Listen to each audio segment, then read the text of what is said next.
Marami po sa mga kabataan ngayon, yung mga tinatawag na digital natives. Parang kasama ako doon. Hindi. Diyos. Layo. Hindi na naabutan kasi yung mga typewriter. Correct. Pero itong artist na ito, gumagamit pa ng makinilya pero hindi sa pagsusulat, kundi sa pagdodrawing. Kung paano, ikukwento sa atin ni Von Aquino.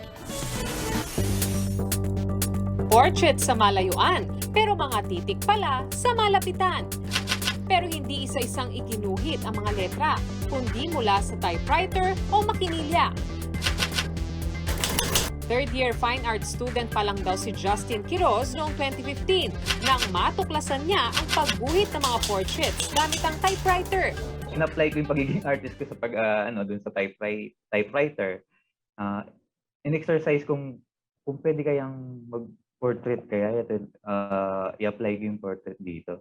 Ayun, nag-workout naman siya. Yung pinakaunang gawa ko is Pia Words back 2016.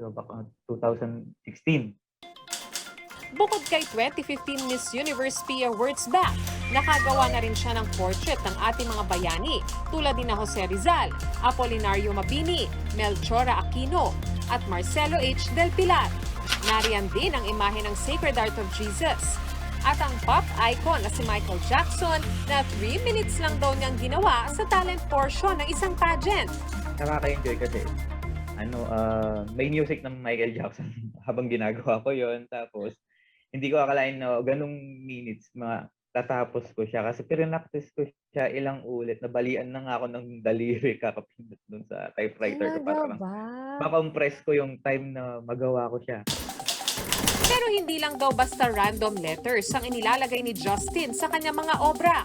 Depende sa personality ng tao or ano yung pangalan niya, ano yung first letter ng pangalan niya, yung letter, surname niya. Yung mga commission art, yung mga iba, pinapagawa nila yung mga loved ones nila, kung ano yung mga message, deep message nila, dun sa Okay. yun, mababasa nila through pag tinignan nila ng masinsin yung image, doon nila malalaman yung Ang paggamit ng kakaibang medium sa pagguhit, kakaibang experience din ang hatid. hindi siya tahimik gamitin. Kasi lahat ng media, matahimik.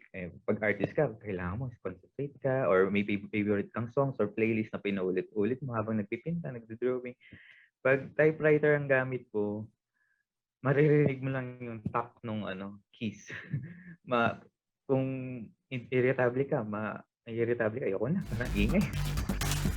Payo ni Justin sa mga gustong gumawa ng typewriter portraits. Tiyagaan lang siguro para ma-master yung style ng typewriter. Tapos, study the basic fundamentals of drawing, mga tonal values. Okay lang magkamali or sumablay, pero make sure na balikan yung mga pagkakataon.